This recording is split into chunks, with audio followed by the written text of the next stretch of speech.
Do your art on your own terms continually, regardless, and stick out like a sore thumb.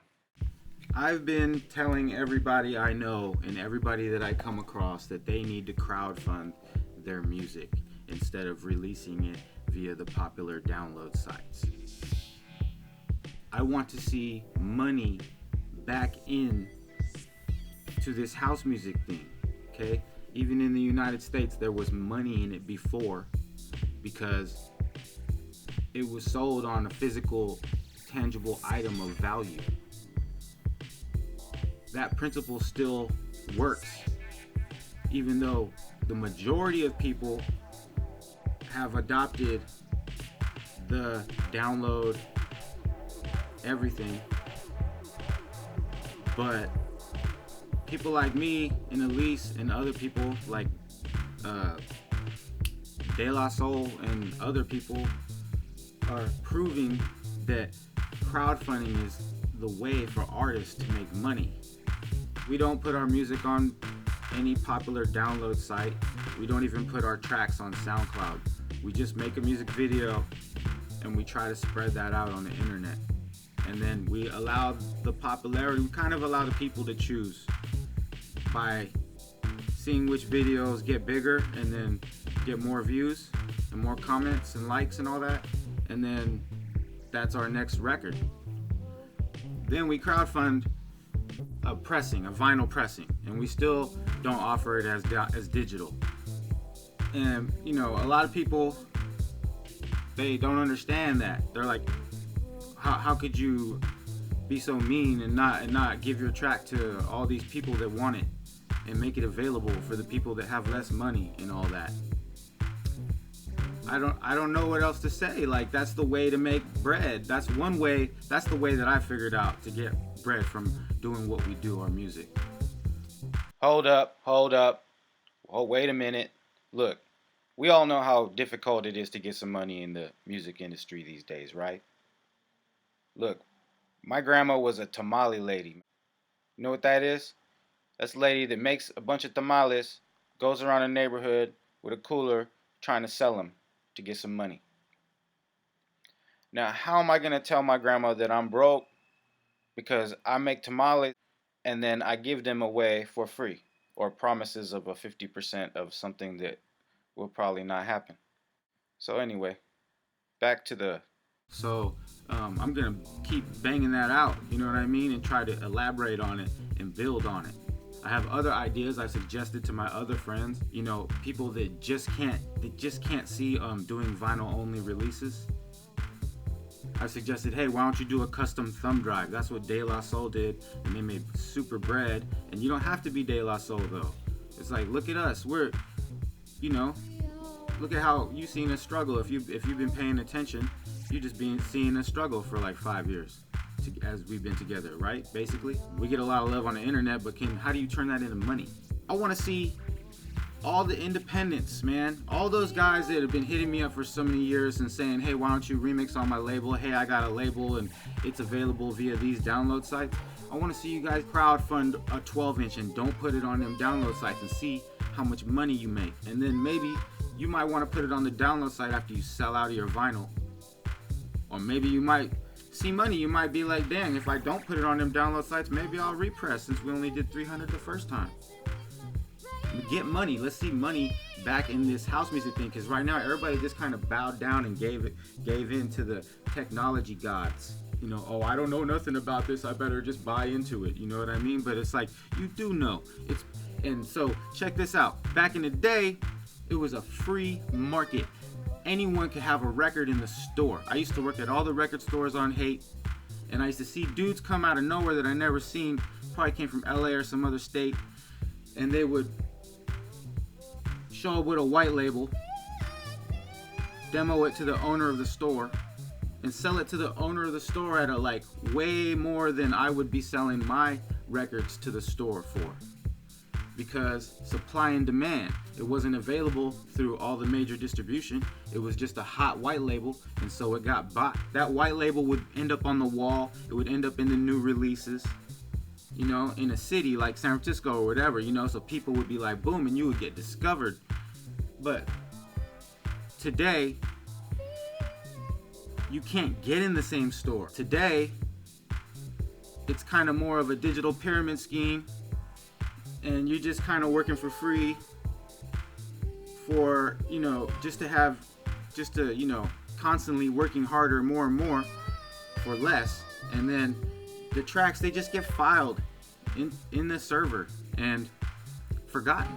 It's a waste. And I don't feel like my fellow artists need to settle for that. And you know what I mean? I'm not trying to be malicious or anti-business.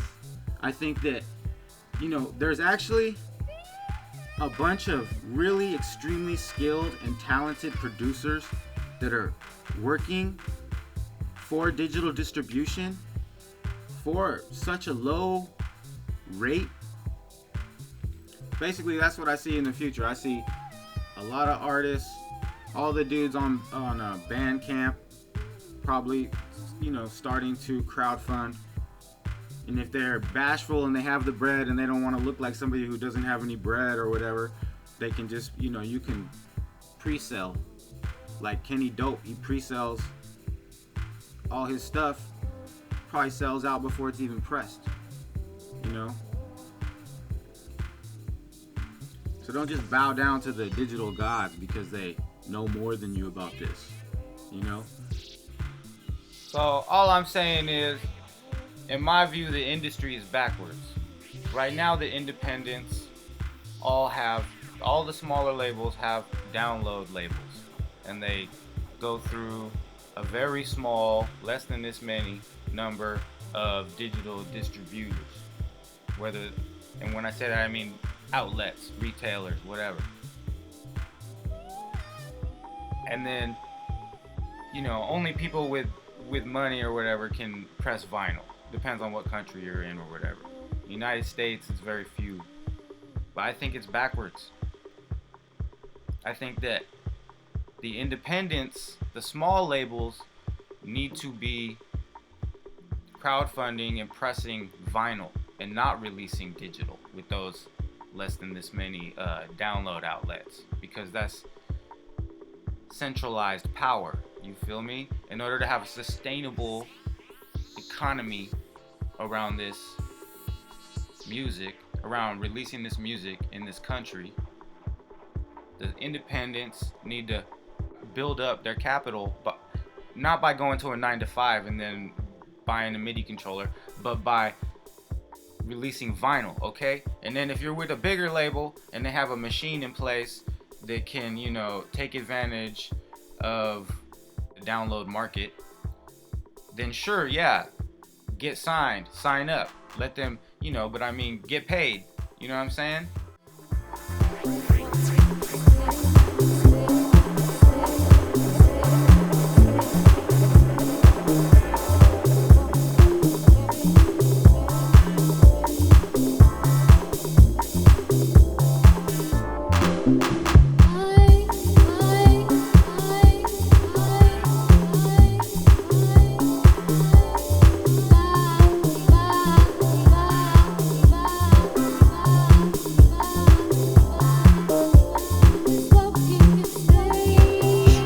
Make some flyers for my ninja.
socks.